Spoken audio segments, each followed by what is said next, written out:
Hello everyone, welcome back to my channel.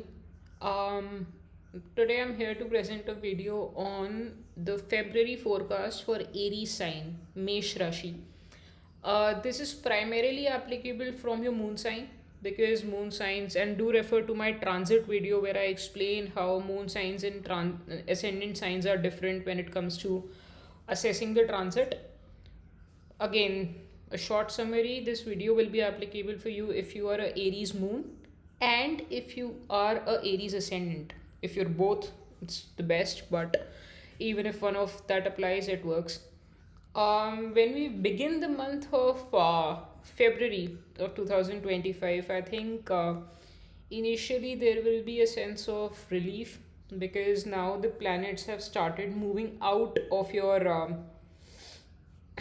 eighth house. Eighth house transit was primarily the August, September, October period, and that would have been a little tougher for you. And when planets sort of started to move towards your ninth house, things would have started going a little better. And by the time we reached the month of January, things would have started to sort of I won't say stagnate, but summarize. And now you're finally able to look at a good picture. If we begin the month, your 10th house has Sun and Mercury in it.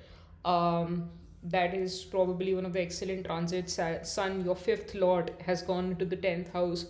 That is a great boost for your career. It's forming a Buddha Aditya Yoga with Mercury. That's definitely a good news for working professionals. If you're unemployed, chances of securing a good interview increase in this time period. Again, whether you are able to convert it or not completely depends on how your dhasha is, your personal birth chart is. That uh, that element of subjectivity will always remain in astrology, but as far as the transits are considered, I think a lot of things are going in your way now, especially your ascendant lord or your moon sign lord Mars, which was retrograde and debilitated in the sign of Cancer, is finally coming out of debilitation. When your It's in Gemini now as we begin the month of February, and it's gonna go direct in the sign of Gemini, which is your third house. And Mars is very powerful in the third house. It's very powerful in the sign of Gemini. It's finally out of its retrogression. Sun and Mercury are in the 10th house. They're gonna go into the 11th house now. Both of these transits of Sun and Mercury are excellent for you. If we consider Saturn is very powerful in the 11th house. And whatever has happened in the 2.5 years of Saturn's transit in Aquarius, it's said that Saturn reserves the best fruit or the for the culmination of the transit. If you have followed Saturn's path in terms of money, friends, your social circle, your relationship with your work colleagues, your kids, if you have them, and sort of, I would say, your income, money, if you have followed Saturn's lessons till now, Saturn will bless you in this time period. If you haven't, he'll be more harsh in this last 2 month period, because in March, Saturn is going to go into the sign of Pisces, which will begin your Sade Sati. That's a separate topic. I'll make a video on that. But for February, Saturn is poised to give you good results if your whatever lessons he wanted you to learn in terms of work, money, ethics have been learned properly. If we talk about Venus and Rahu, they are in your 12th house in the sign of Pisces. Venus is exalted here, and this is a very special transit of Venus because Venus is going to stay for an extraordinarily long time in this sign, exalted. Exalted Venus is always a blessing, and Venus being your second lord and seventh lord in the 12th house, exalted with Rahu, shows me there will be some expenditure on luxury, on comfort. So you should definitely go for your expenditure, but keep in mind that Rahu always adds an element of excessiveness, right? So you need to budget your money in a sense that you are able to spend on what you want, but not too much. You don't go overboard with expenditure. Otherwise, this transit of Venus is good.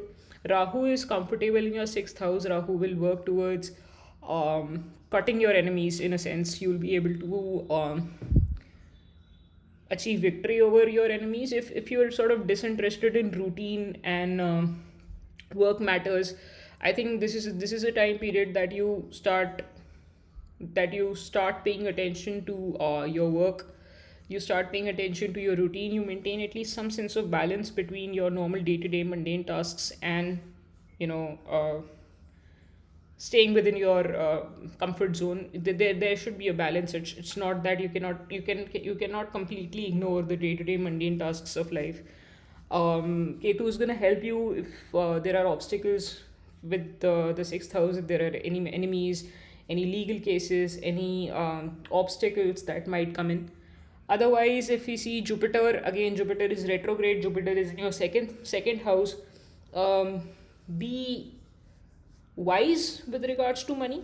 I think when Jupiter goes direct into your second house, it'll open even better paths for money making and savings. 11th house is your income, how money comes in, and second house is how money stays.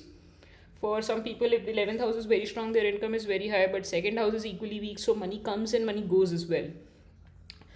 Jupiter in second house is usually considered very good, especially if the ninth lord is in the 12th, in the second house. It's considered good. It's considered good in the sign of Taurus. It's just you need to when Jupiter finally goes direct, you will get an opportunity to save money. Now it's on you if you exercise that opportunity or not. Then we have um, I think I've covered almost everything. Moon will keep on transiting. Moon, as I speak, is in the sign of uh, Pisces, and Moon will continue to sort of transit your all your houses. Right now, it's Amavasya, 2 days after Amavasya, and I think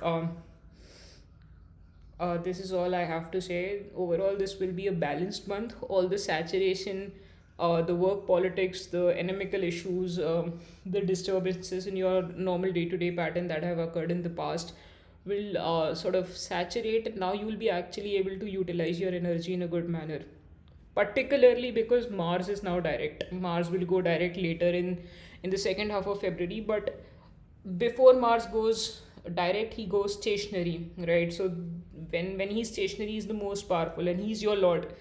So this time period will actually get you out of that stagnation period and get you in action. You'll be able to execute things now.